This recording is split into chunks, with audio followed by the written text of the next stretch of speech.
گویا کہ دین سے پھر جانا اور ان کے خلاف بغاوت، اس لیے ان کے ساتھ جنگ بھی کیا گیا اور ان کے قتل کو جائز بھی قرار دیا گیا۔ یہ اسی امت میں ہوا۔ اس کے بعد جو فرقہ الگ ہوا ہے دین میں، وہ خوارج کی جماعت ہے، جنہوں نے اصحاب رسول صلی اللہ علیہ وسلم کے اختلافات اور ان اختلافات کو دور کرنے کے لیے جو ثالثی تیار کی گئی، اس ثالثی کو انہوں نے ایک قرآن کی آیت ان الحکم الا للہ کو بنیاد بنا کر اور بیجا اختلاف کیا اور دونوں جماعتوں کو واجب القتل قرار دیا، اور کافی زیادہ انہوں نے اس معاملے میں غلو کیا۔ ظاہر سی بات ہے اس وقت صحابہ کرام رضی اللہ تعالیٰ عنہ کی جو جماعت تھی وہی جماعت حق پر تھی، اور ان کے خلاف جو ہوئے وہ حق سے غائب، ہاتھ سے نکل گئے۔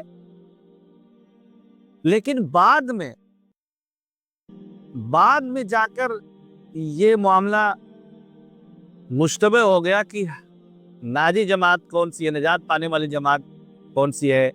اور نجات پانے والی جماعت کون سی نہیں ہے، اور اب تک ایسا ہی چلا آ رہا ہے۔ ہر کوئی کنفیوز ہے کہ نجات پانے والی جماعت کون سی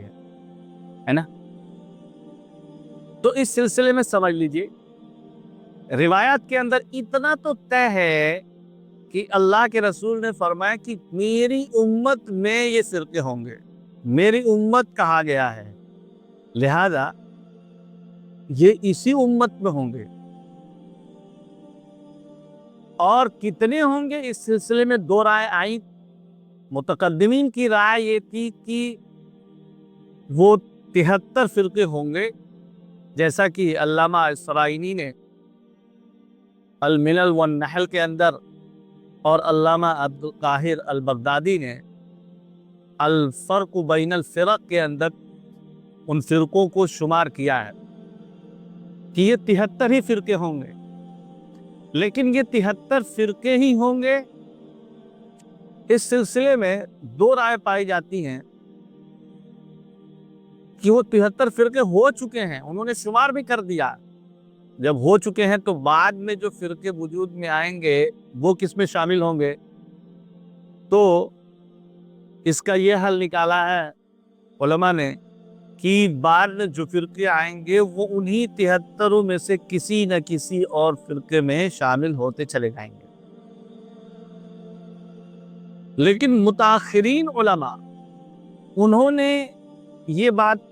رکھی ہے کہ حدیث کے اندر جو 73 فرقوں کی بات آئی ہے وہ ایک حصر نہیں ہے کہ 73 ہی فرقے ہوں گے، بلکہ کثرت کو بتانے کے لیے ہے۔ اور میں پہلے اس سے بات کر چکا ہوں، چاہے حصر مراد لے چاہے کثرت مراد لے، یہ تو بات طے ہے کہ امت میں فرقے ہوں گے اور ایک ہی فرقہ نجات پانے والا ہوگا، اور ہم اسی پہ بات کر رہے ہیں کہ نجات پانے والا فرقہ کون ہے۔ تو نجات پانے والے فرقے کے سلسلے میں خود اس امت کے اندر اختلافات رہے ہیں کہ وہ نجات پانے والا فرقہ کون ہے۔ اہل سنت میں اختلاف ہے، لہذا امام بخاری رحمۃ اللہ علیہ اور بہت سے علماء کی رائے اس سلسلے میں یہ ہے کہ نجات پانے والے جماعت سے مراد اہل علم کی جماعت ہے اور ان کے متبعین کی جماعت ہے۔ لہذا وہ اس حدیث کو بنیاد بناتے ہیں جس میں کہا گیا ہے کہ ہماری امت میں ایک جماعت ایسی رہے گی جو ہمیشہ غالب رہے گی، اور بعد میں وہ اہل العلم کہا گیا ہے۔ اس کو بنیاد بنا کر دوسری رائے رہی ہے کہ اس سے مراد اہل حدیث یعنی محدثین کی جماعت ہے، جیسا کہ امام احمد بن حنبل رحمۃ اللہ علیہ نے کہا ہے۔ جب ان سے پوچھا گیا کہ بھئی نجات پانے والی جماعت کون ہے، تو امام احمد بن حنبل رحمۃ اللہ علیہ نے فرمایا کہ ان لم یکونوا اہل الحدیث فمن، کہ اگر محدثین اس جماعت میں شامل نہیں ہوں گے تو پھر کون ہوگا؟ قاضی اعجاز رحمۃ اللہ علیہ نے اس کی وضاحت کی ہے امام احمد بن حنبل رحمۃ اللہ علیہ کے اس قول کی،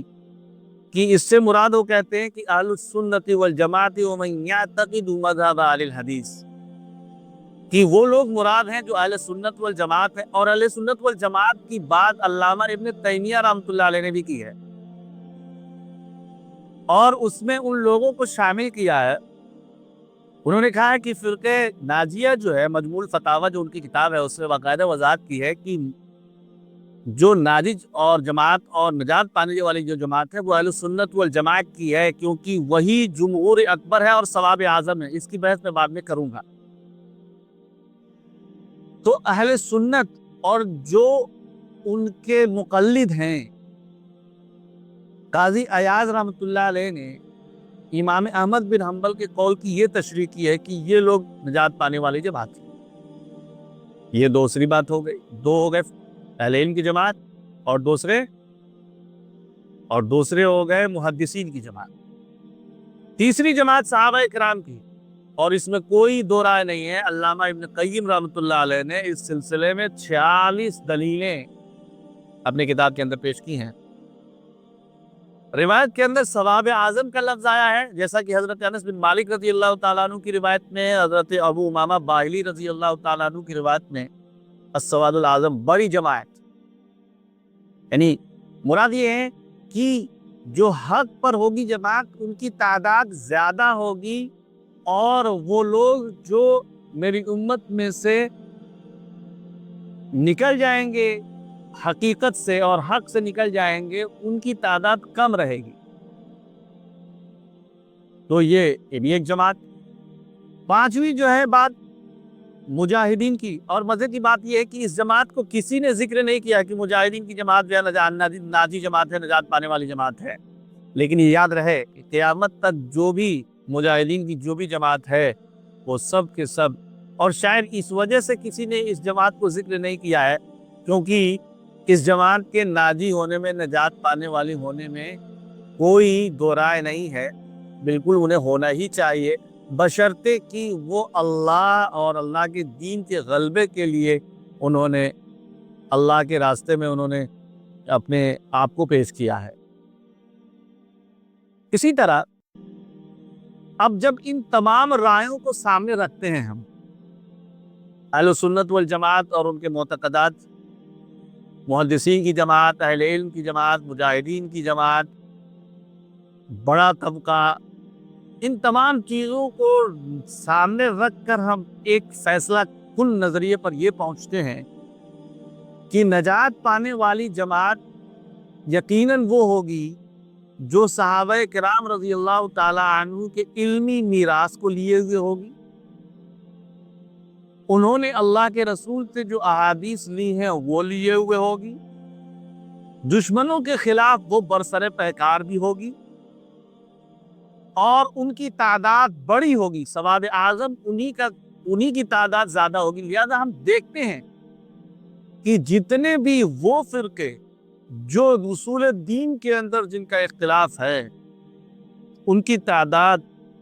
زیادہ نہیں رہی ہے کسی بھی زمانے میں، اور اس زمانے میں بھی ان کی تعداد زیادہ نہیں ہے. رہی بات کہ جو فقہی مسالک ہیں یہ متفق علیہ طور پر اہل سنت والجماعت میں شامل ہیں، اور ان کا جو فقہی اختلاف ہے کسی نے بھی اس اختلاف کو فرقے میں شامل نہیں کیا ہے سوائے آج کے چند لوگوں کے. کیوں؟ اس لیے کہ انہوں نے آپس میں اختلاف تو کیا ہے، لیکن کسی نے کسی کو نہ تکفیر کی ہے اور نہ کسی نے کسی کو گمراہ بھی نہیں کہا ہے، بلکہ سب نے یہ سمجھا ہے کہ اختلاف دلیل کی بنیاد پر انہوں نے یہ نظریہ قائم کیا ہے، اور ان کے متبعین ان کے پیچھے ہیں. لہذا اہل سنت والجماعت میں یہ تمام لوگ شامل ہیں. آخری بات جو میں کہہ رہا ہوں اس سلسلے میں، تحقیقی کلام جو کی ہے علامہ عبد القاہر البغدادی نے الفرق بین الفرق کے اندر، کیوں کہتے ہیں کہ ان اہل سنت ثمانیۃ اصناف، اہل سنت والجماعت کی 8 قسمیں ہیں. لہذا محدثین، فقہاء، تفسیر مفسرین، لغویین، صوفیاء کرام، مجاہدین اور متکلمین، یہ 8 قسم کے جو لوگ ہیں سب کے سب فرقہ ناجیہ میں ہیں، جب تک کہ یہ دین کے اصولی باتوں میں اختلاف نہ کر بیٹھے. یہ سارے کے سارے اسی امت کے افراد ہیں اب اسی میں سے جو اصول دین میں اختلاف کرے گا وہ ان فرقوں میں شامل ہوگا جو جہنمی ہے۔ اچھا، اب آئیے ذرا ہم بر صغیر کے اندر، اب تک تو ہم نے پورے ایک بڑے فریم ورک میں ہم نے ان جماعتوں کو دیکھا ہے۔ اب ہم ذرا بر صغیر یعنی ہندوستان اور پڑوسی ملک پاکستان اور بنگلہ دیش اور ان علاقوں میں جو رہنے والے لوگ ہیں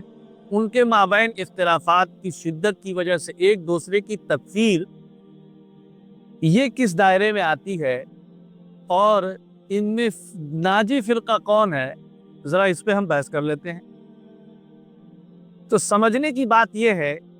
کہ یہ بات طے ہو چکی ہے کہ اصول دین کے اختلاف کی بنیاد پر ہی کیا ہوگا کہ کوئی حق سے نکلے گا، اور یہاں جو اختلافات ہوئے ہیں وہ اختلافات اس نوعیت کے نہیں ہیں۔ کیوں نہیں ہیں؟ اس لیے کہ ہر ایک ان میں سے اہل التوحید ہونے کا قائل ہے، اللہ کی ذات و صفات میں کسی کو شریک کرنے کا قائل نہیں ہے، اللہ کو ایک مانتا ہے۔ اسی طرح اللہ کے نبی صلی اللہ علیہ وسلم اللہ کے رسول ہیں، آخری نبی ہیں اور سب سے افضل رسول ہیں، اور آپ کے بعد کوئی نبی نہیں آئے گا، آپ کتاب لے کر آئے۔ یعنی جتنے بنیادی عقائد ہیں اللہ کے رسول صلی اللہ علیہ وسلم سے متعلق وہ سب اس پہ متفق ہیں، بقیہ عقیدوں میں بھی اسی طرح۔ ہاں، عقائد کے سلسلے میں وہ فروعی اختلاف جو احادیث سے ملا کر عقیدہ بنا لیا گیا، حالانکہ احادیث مبارکہ سے خبر واحد سے عقیدہ نہیں بنتا، لیکن اس کو عقیدہ بنا لیا گیا، کسی ایک روایت کی بنیاد پر ایک عقیدہ کھڑا کر لیا گیا، اور کوئی اس کے خلاف اگر ہے تو اتنی شدت برتی گئی کہ شدت کی وجہ سے دوسرے کو کافر قرار دیا گیا۔ یعنی اس کی مثال میں یوں دیتا ہوں کہ اہل حدیث حضرات یہ توحید کے سلسلے میں کافی اسٹرانگلی بات کریں گے اور اس سلسلے میں کسی بھی چیز کو روانہ رکھیں گے، تو جب اس پہ وہ بات کرتے ہیں تو بات اتنا زیادہ آگے، حد سے زیادہ آگے بڑھائیں گے کہ اس کے بعد ان کو ہر چھوٹی چھوٹی چیز شرک لگنے لگے گی، اور ظاہر سی بات ہے اس سلسلے میں وہ اللہ کے نبی صلی اللہ دوسروں کو لگے گا کہ اللہ کے رسول کی شان کو گھٹا رہے ہیں۔ اس کے بالمقابل ہم جو دوسرے حضرات کو دیکھتے ہیں، اپنے یہاں کے بریلوی حضرات جو ہیں، جب ان کو دیکھتے ہیں تو وہ اللہ کے رسول کی ذات اور شان کو اتنے زور و شور سے بیان کرتے ہیں کہ ان کے بالمقابل دوسروں کو لگے گا کہ اللہ کی شان میں گستاخی ہو رہی ہے، اللہ کی شان کو گھٹایا جا رہا ہے۔ حالانکہ ہم یہ سمجھتے ہیں اور ہم یہ جانتے ہیں کہ ان میں سے کوئی بھی گروہ، چاہے وہ اہل حدیث ہو، جماعت اسلامی ہو، چاہے دیوبندی حضرات ہوں یا بریلوی حضرات ہوں، ان میں سے کوئی بھی جماعت ایسی نہیں ہے جو اس طرح کے اصول دین کے اندر اختلاف رکھتی ہو، چاہے کوئی کتنا بھی دعویٰ کرے۔ جب حقیقت نکل کے یہی سامنے آتی ہے کہ آپ الزام لگاتے رہیے، سامنے والا نہیں مانتا، وہ کہتا ہے کہ نہیں میں اس کا قائل نہیں ہوں، اور اس بنیاد پر تکفیر کی گئی ہے جس نے بھی کی ہے، اور مشرک بنایا گیا ہے جس نے بھی کی ہے۔ میں بات عوام کی نہیں کر رہا ہوں، عوام کی حد تک تو ہر ایک کی یہ ذمہ داری ہے کہ وہ صحیح عقیدے کی طرف عوام کی رہنمائی کرے۔ بیچارے علماء جو ہیں وہ تو اپنے آپ کو سیفلی بچا لیتے ہیں اور چھوٹی بنیادی باتیں چونکہ انہیں پتہ ہوتی ہے، لیکن عوام جو جاہل ہے اور جس کو یہ بنیادی فرق پتہ نہیں ہے، وہ شرک میں مبتلا ہو جاتی ہے، کبھی کسی چیز میں مبتلا ہو جاتی ہے۔ ان کو بچانے کے لیے ایک طبقہ ایک بہت مضبوط اسٹینڈ لیتا ہے جس کی وجہ سے یہ اسے کافر اور دوسرا یہ اسے کافر قرار دیتا ہے۔ تو یہ صرف اختلافات یہ شدت کی وجہ سے ہیں، حقیقت پر مبنی نہیں ہیں۔ اس لیے یہ سارے کے سارے اللہ کے رسول کی امت کے ہی لوگ ہیں، اور یہ ان فرقوں میں شامل نہیں ہیں جو فرقے جہنمی ہیں، یہ بات طے شدہ ہے۔ اور اسی لیے